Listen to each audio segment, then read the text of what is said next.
Assalamualaikum warahmatullahi wabarakatuh. Di sini kami dari kelompok 8 kelas 2025B ingin memaparkan mengenai analisis tipe strategi umum dan keberlanjutan yang dilakukan perusahaan PT Bukit Asam Tbk serta rekomendasi yang diperlukan. Sebelumnya perkenalkan anggota kelompok dari kelompok 8. Yang pertama ada Fadila Dwi Noviani dengan NIM 3 digit terakhir 028, Ayuda Rahmadani Aryawan dengan NIM 3 digit terakhir 034, Sela Dwi Novianti dengan NIM 3 digit terakhir 038, Aurelia Zalfatafi Agestiara dengan NIM 3 digit terakhir 079, dan saya sendiri Aida Fitria Putri dengan NIM 3 digit terakhir 322. Pada era globalisasi saat ini, persaingan bisnis antar perusahaan semakin ketat. Setiap perusahaan dituntut untuk mampu bersaing dan beradaptasi dengan perubahan lingkungan bisnis yang terus berkembang. Oleh karena itu, perusahaan perlu memiliki strategi yang tepat agar dapat bertahan sekaligus berkembang di tengah persaingan tersebut. Miles dan Snow mengemukakan bahwa strategi perusahaan dapat dibagi menjadi 4 tipe, yaitu Defender, Prospector, Analyzer, dan Reactor. Keempat tipe strategi ini menggambarkan bagaimana perusahaan merespon perubahan lingkungan dan persaingan bisnis. Selain itu, perusahaan juga perlu memperhatikan aspek keberlanjutan atau sustainability dalam menjalankan aktivitas bisnisnya agar tidak hanya berfokus pada keuntungan jangka pendek, tetapi juga mempertimbangkan dampak jangka panjang bagi perusahaan maupun lingkungan. Berdasarkan latar belakang yang telah dijelaskan, maka rumusan masalah dalam penelitian ini adalah yang pertama yaitu bagaimana konsep tipe strategi umum menurut Miles dan Snow. Yang kedua yaitu bagaimana penerapan tipe strategi tersebut pada perusahaan dalam menjalankan aktivitas bisnisnya. Yang ketiga yaitu bagaimana keberlanjutan strategi perusahaan dalam mendukung kinerja perusahaan. Dan yang terakhir yaitu faktor apa saja yang mempengaruhi keberhasilan strategi perusahaan dalam menghadapi persaingan bisnis. Sejalan dengan rumusan masalah tersebut, penelitian ini memiliki beberapa tujuan. Yang pertama yaitu untuk mengetahui konsep tipe strategi umum menurut Miles dan Snow. Yang kedua yaitu untuk menganalisis bagaimana penerapan strategi tersebut pada perusahaan. Yang ketiga, untuk mengetahui keberlanjutan strategi perusahaan dalam mendukung kinerja perusahaan. Dan yang terakhir adalah untuk mengidentifikasi faktor-faktor yang mempengaruhi keberhasilan strategi perusahaan. Saya akan menjelaskan mengenai pembahasan kajian pusaka. Yang pertama yaitu teori manajemen strategi. Manajemen strategi sendiri adalah proses menentukan tujuan jangka panjang organisasi serta cara mencapainya agar perusahaan dapat bersaing dan bertahan. Menurut David, manajemen strategi meliputi perumusan, implementasi, dan evaluasi keputusan untuk mencapai tujuan organisasi. Wellen dan Hanger juga menyatakan bahwa proses dari manajemen strategi sendiri terdiri dari pengamatan lingkungan, perumusan strategi, implementasi, serta evaluasi dan pengendalian. Yang kedua, ada tipe-tipe strategi umum. Tipe strategi umum atau generic strategies menurut Porter terdiri dari 3, yaitu cost leadership, differentiation, dan fokus strategi. Cost leadership berfokus pada efisiensi biaya agar perusahaan dapat menawarkan harga lebih kompetitif. Kemudian differentiation dilakukan dengan menciptakan produk atau layanan yang unik dibandingkan dengan pesaing. Dan yang ketiga, ada fokus strategi, di mana menargetkan segmen pasar tertentu melalui efisiensi biaya atau diferensiasi produk. Nah, strategi ini membantu perusahaan memperoleh keunggulan kompetitif. Selanjutnya, yang ketiga, yaitu keberlanjutan strategi. Keberlanjutan strategi sendiri adalah pendekatan bisnis yang memperhatikan keuntungan serta dampak sosial dan lingkungan dalam jangka panjang. Menurut Alkington, konsep ini dikenal sebagai triple bottom line yang mencakup profit, people, dan planet. Diclick dan Hawkins menyatakan bahwa perusahaan harus memenuhi kebutuhan saat ini tanpa mengurangi kemampuan di masa depan melalui efisiensi sumber daya, pengurangan dampak lingkungan, dan tanggung jawab sosial. Dan yang terakhir, yaitu penelitian terkait. Beberapa penelitian menunjukkan bahwa strategi generik Porter membantu perusahaan menghadapi persaingan dan meningkatkan keunggulan kompetitif. Syahril dan Bahtiar serta Nur Purmasiyah menyatakan bahwa strategi cost leadership, differentiation, dan fokus dapat meningkatkan daya saing perusahaan. Dan juga Jennifer Priscilla juga menemukan bahwa perusahaan menerapkan strategi fokus diferensiasi untuk menargetkan segmen pasar tertentu. Profil perusahaan PT Bukit Asam Tbk atau PTBA merupakan perusahaan pertambangan yang bergerak di bidang eksplorasi, penambangan, pengolahan, pengangkutan, dan perdagangan batubara. Perusahaan ini merupakan salah satu perusahaan energi milik negara yang berada di bawah holding industri pertambangan Main IT. PTBA ini memiliki peran penting dalam mendukung penyediaan energi nasional, khususnya sebagai pemasok batubara untuk pembangkit listrik di Indonesia. Sejarah perusahaan berawal dari kegiatan pertambangan batu bara di daerah Tanjung Enim, Sumatera Selatan, yang sudah dilakukan sejak masa kolonial. Setelah melalui beberapa perubahan bentuk organisasi, perusahaan ini kemudian resmi menjadi PT Bukit Asam atau Persero pada tahun 1981. Selanjutnya, perusahaan tersebut melakukan penawaran saham kepada publik dan berubah status menjadi perusahaan terbuka dengan nama PT Bukit Asam Tbk.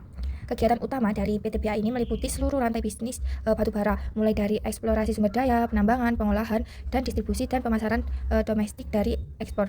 Selain itu, perusahaan ini juga mengelola infrastruktur pendukung seperti jalur transportasi batubara, pelabuhan khusus, serta fasilitas logistik untuk mendukung kelancaran distribusi energi. Dalam perkembangannya, PTBA ini tidak hanya berfokus pada bisnis pertambangan batubara, tetapi juga melakukan verifikasi usaha di sektor energi. Misalnya perusahaan mengembangkan berbagai proyek energi seperti pembangkit listrik, hilirisasi batubara, energi baru dan terbarukan atau PLTS. Langkah ini merupakan bagian dari strategi perusahaan untuk bertransformasi menjadi perusahaan energi yang lebih berkelanjutan. Selain itu, perusahaan ini juga melakukan program hilirisasi mencakup pengembangan produk bernilai tambah seperti artificial graphite dan bahan baku anoda baterai lithium ion untuk industri baterai dan kendaraan listrik. Tujuan jangka panjang perusahaan ini yaitu yang pertama, transformasi menjadi perusahaan energi yang terverifikasi pada tahun 2030, kemudian memiliki target sekitar 30% pendapatannya itu berasal dari sektor energi, termasuk energi baru dan terbarukan. Kemudian yaitu analisis tipe strategi umum perusahaan, identifikasi tipe strategi perusahaan. PT Bukit Asam ini merupakan perusahaan yang bergerak dalam eksplorasi, penambangan, pengolahan, dan penjualan batubara untuk pasar domestik maupun ekspor. Berdasarkan tipologi strategi, PT Bukit Asam ini menerapkan strategi analisir, yaitu strategi yang mengombinasikan karakteristik vendor dan prospektor, yaitu menjaga stabilitas bisnis inti sambil mengembangkan peluang baru secara selektif. Perusahaan ini mempertahankan bisnis utama batubara sekaligus melakukan diverifikasi melalui hilirisasi batubara, gasifikasi, dan pengembangan energi baru terbarukan. Strategi ini membantu perusahaan untuk mempertahankan daya saing sekaligus membuka peluang pertumbuhan di masa mendatang. Selanjutnya yaitu analisis kekuatan dan kelemahan strategi perusahaan ini. Yang pertama, kekuatan strategi. Stabilitas pendapatan dari bisnis utama yaitu batubara, resiko inovasi yang lebih terkendali karena pengembangan dilakukan secara bertahap, diverifikasi usaha melalui hilirisasi batubara dan pengembangan energi alternatif, kemudian dukungan pemerintah karena perusahaan berada di bawah holding pertambangan nasional PT Mineral Industri Indonesia atau MIND.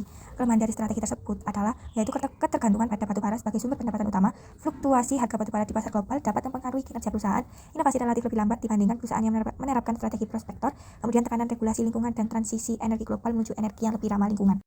Pada bagian ini, kami menganalisis keberlanjutan strategi yang diterapkan oleh PT Bukit Asam Tbk dengan menggunakan pendekatan triple bottom line, yaitu melihat kinerja perusahaan dari 3 aspek utama, yaitu ada profit, people, dan planet. Pendekatan ini penting karena keberlanjutan perusahaan tidak hanya diukur dari keuntungan finansial saja, tetapi juga dari dampak sosial dan lingkungan yang dihasilkan. Pertama, yaitu ada aspek profit atau ekonomi. Strategi PTBA saat ini masih sangat bergantung pada bisnis utama, yaitu batubara. Data menunjukkan bahwa sekitar 98,41% pendapatan perusahaan masih berasal dari sektor batubara. Walaupun perusahaan berhasil meningkatkan volume penjualan menjadi 42,89 juta ton atau naik sekitar 16%, tetapi di samping itu laba bersih perusahaan justru mengalami penurunan sebesar 16,41%, yaitu menjadi 5,10 triliun. Kondisi ini menunjukkan bahwa kinerja keuangan PTBA masih sangat dipengaruhi oleh fluktuasi harga batubara di pasar global. Dengan kata lain, meskipun perusahaan mampu meningkatkan produksi dan penjualan, penurunan harga komoditas tetap berdampak pada profitabilitas. Hal ini menunjukkan bahwa ketergantungan yang tinggi terhadap satu komoditas menjadi salah satu resiko utama bagi keberlanjutan strategi perusahaan.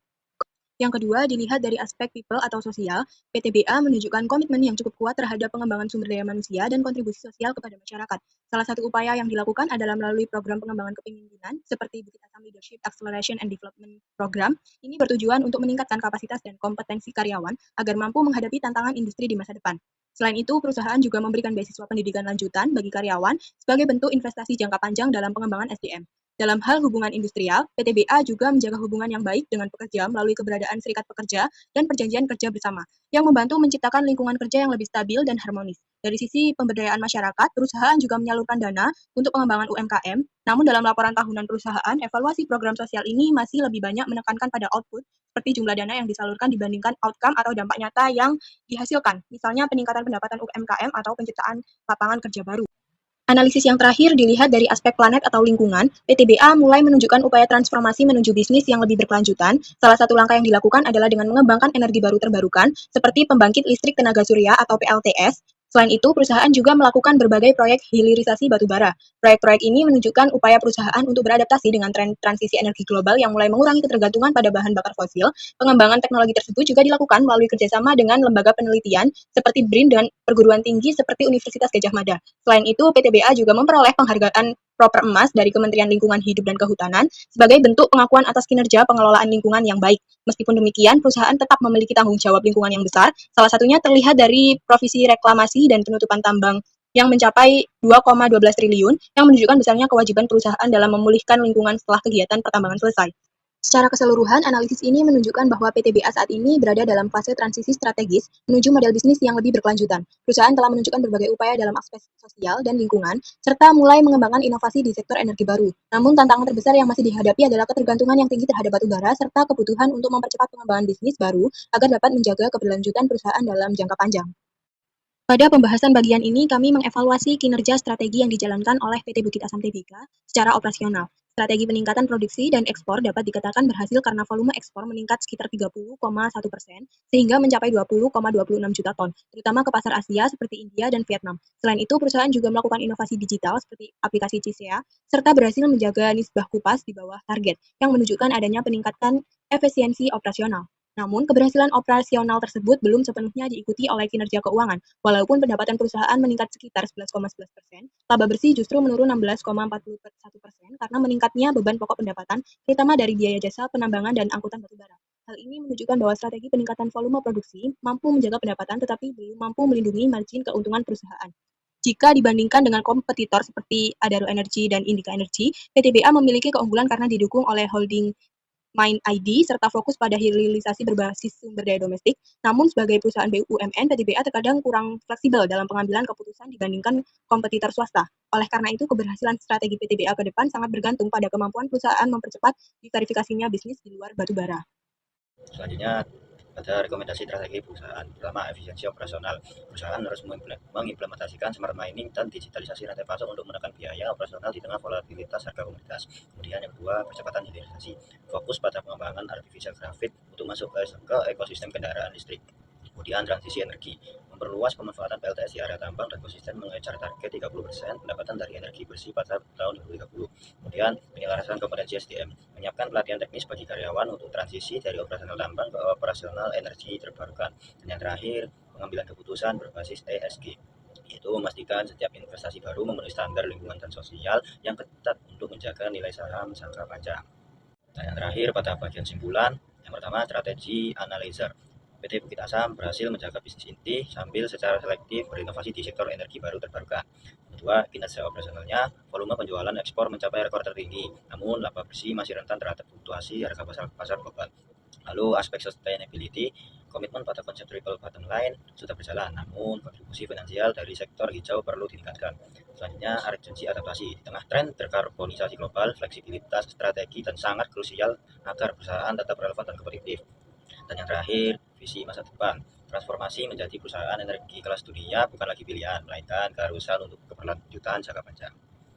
Oke, mungkin sekian dari kelompok kami, kurang lebihnya mohon maaf. Terima kasih sudah menyimak. Wassalamualaikum warahmatullahi wabarakatuh.